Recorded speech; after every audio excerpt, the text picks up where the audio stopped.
de Palermo hace algunos días atrás con este código abierto, así será el lema.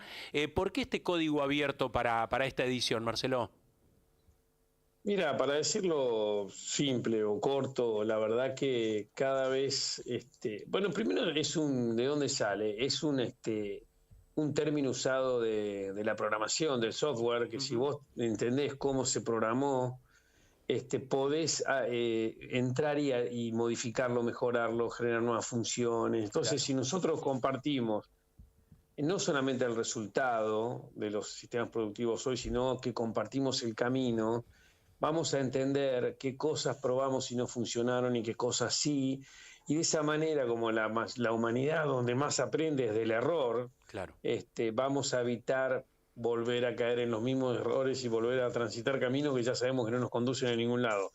Todo eso ahora puesto en valor porque la verdad que las redes, las comunidades que hay que construir para tomar decisiones son cada vez más grandes. ¿Viste? Cuando Ujú. empezamos los técnicos del INTA, los pioneros de APRESI, trabajando en sur de Córdoba, con los fabricantes de maquinaria sembradora y empresas que tenían propuestas de biotecnología, a ver cómo podían escalar estos modelos. Hoy tenés que pensar en el consumidor, los escuchaba ustedes hablar de fideo, de la Ujú. mozzarella, bueno, tenés que pensar en el consumidor, Sí, sí. que cada vez está más atento a la firma ambiental y social de aquello que consume, sobre todo en los países donde el consumidor puede elegir lo que consume, ¿no? Claro.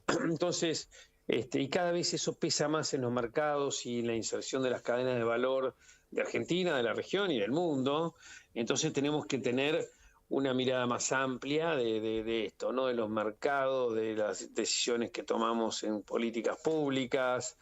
También irrumpe la tecnología digital, ¿no? En el Ujú. agro, en todo irrumpe, ¿no? Pero en el agro no es la excepción.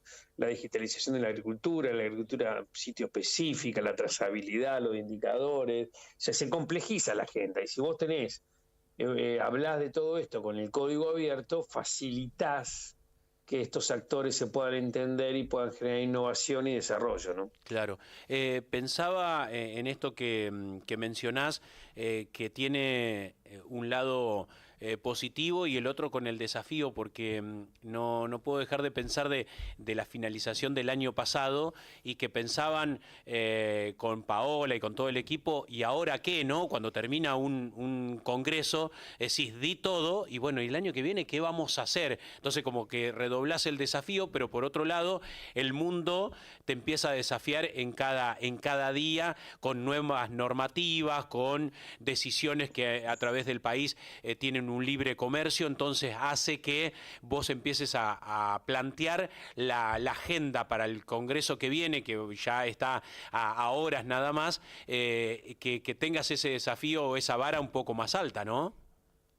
No, por supuesto, sí, obviamente que hay un montón de factores que influyen sobre la producción agropecuaria, cada vez más, que son lo que vos acabas de nombrar, ¿no? A los factores, a ver, complejos propios de la agronomía, que de eso va a estar lleno el Congreso, ¿no? Que es nuestro fuerte, o digamos lo tradicional, que es cómo podemos diseñar estos sistemas sustentables, ¿no? Y estos modelos integrados agrícola-ganaderos también, y cómo podemos capturar valor en estas tecnologías, tenés dos grandes componentes también de la política, ¿no? Un poco cómo aterrizamos la Argentina, ¿no? Cómo cambiamos de paradigma, de un estado tal vez que veníamos muy grande, ineficiente, con déficit, con emisión, con inflación, con distorsión en el tipo de cambio, una gran brecha cambiaria, con ediciones de dólar que iban surgiendo y bueno, el productor iba capturando valor como podía, a veces en resultados que no tenían que ver con lo estrictamente productivo, a un aterrizaje de la realidad, una economía ordenada, donde te exige ser mucho más eficiente en términos de producción. Además, también cómo te insertás en el mundo, ¿no? Claro. En este mundo que empieza a imponer reglamentos y a veces no basados en ciencia, como en el reglamento europeo de libre deforestación, que bueno, ya impacta en el mercado, la calificación que tiene Argentina de riesgo estándar, lo que le obliga a hacer más controles, o sea, tenés que ver cómo generás también, ¿no? De un Estado por ahí agobiante, súper presente y paternalista, proteccionista que teníamos, proteccionista para algunos sectores, ¿no? Sí, sí. A este Estado que tiene que confía en la libertad y en el privado, pero que algunas agendas, como las que acabo de decir, bueno, exigen una integración, una articulación público-privada inteligente. Y bueno, de eso vamos a hablar en el Congreso también, ¿no? Aparte de agronomía, de ganadería, de agricultura, de tecnología digital, de manejo de plagas, enfermedades, insectos. Vamos también a hablar de esto, ¿no? Que es importante. Marcelo, ¿cómo va? Te saluda Esteban Fuentes. Con respecto, ¿cómo va? Con respecto a lo que es siembra directa, ¿no? Recién nace a partir del surgimiento de acá en Argentina esta técnica. Después se implementaron otras técnicas para modernizar y ayornarse y ser más sustentable. Pero hoy, ¿cómo está el uso de la siembra directa acá en Argentina? Bueno, mira, voy un poco para atrás a lo que dijiste. Sí, empezamos a hacer siembra directa y después descubrimos que no alcanzaba solo con eso, porque empezamos a tener otros problemas, ¿no? Compactación de suelo, de maleza resistente. Entonces fuimos aprendiendo, nos dimos cuenta ya hace mucho que tenemos que tener rotaciones diversas, balanceadas, entre gramíneas, leguminosas y otras especies también, y otros géneros, especies también. Tener cultivo de servicio, ¿no? Que son cultivos que se hacen entre los cultivos de cosecha para mantener el campo verde y vivo la mayor cantidad de tiempo posible y controlar maleza del sistema, regular consumo del agua, fijar carbono en el suelo, obviamente que tantos beneficios tiene para el suelo, y fijar biológicamente nitrógeno. Todo eso fuimos aprendiendo.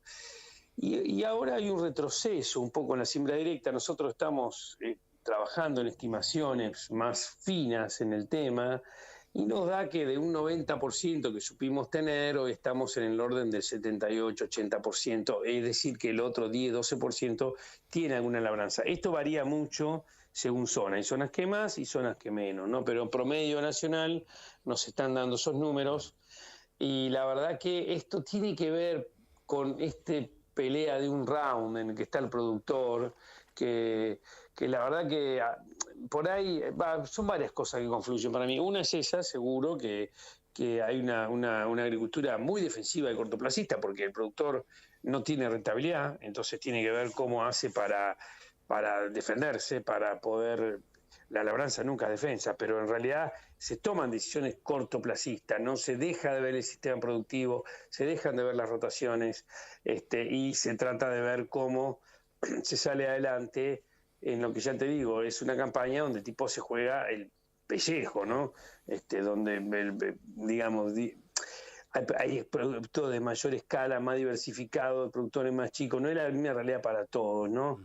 Y sumale lo errático del clima, lo extremo del clima, ¿no? De lluvias extremos muy importantes, con inundaciones, a sequías muy grandes, olas de calor cada vez más frecuentes. Entonces, tenés un clima que está volviéndose más extremo, presión fiscal muy importante, y hace que eso vaya a una visión de corto plazo y a veces se recurren a herramientas que sabemos que en el mediano y largo no nos dan resultado. Claro, también claro. Te diría que habría una alerta amarillo, por no decir roja, en lo que es la nutrición de los suelos, ¿no? Donde no estamos reponiendo ni siquiera la mitad de los nutrientes que nos estamos llevando con los cultivos. Claro, claro. En una agricultura extremadamente defensiva, pero con condiciones favorables, con menos presión fiscal, con previsibilidad, con valor agregado, Argentina hoy podría estar, hoy no, pero podríamos estar apuntando casi a producir el doble, podríamos triplicar el año bajo riego, podríamos mejorar 40, 50 millones de toneladas si solamente fertilizáramos lo que nos estamos llevando, si apuntáramos a una agricultura alcanzable que es el 80% del rinde potencial. Hay mucho para crecer con condiciones, con mejor infraestructura, con más previsibilidad, con más captura de valor. hay mucho para hablar de eso, Sí. y de eso vamos a hablar en el Congreso del Presidente. Claro. Nos queda poquito tiempo, pero no quiero dejar de que te consulte acá Cristian Mira, Marcelo. Adelante. ¿Cómo estás, Marcelo? Marcelo, siempre en APRESID se ha caracterizado por las presencias internacionales. Van a tener nuevamente ahora. ¿La Argentina qué le puede contar al mundo sobre este sistema de siembra directa?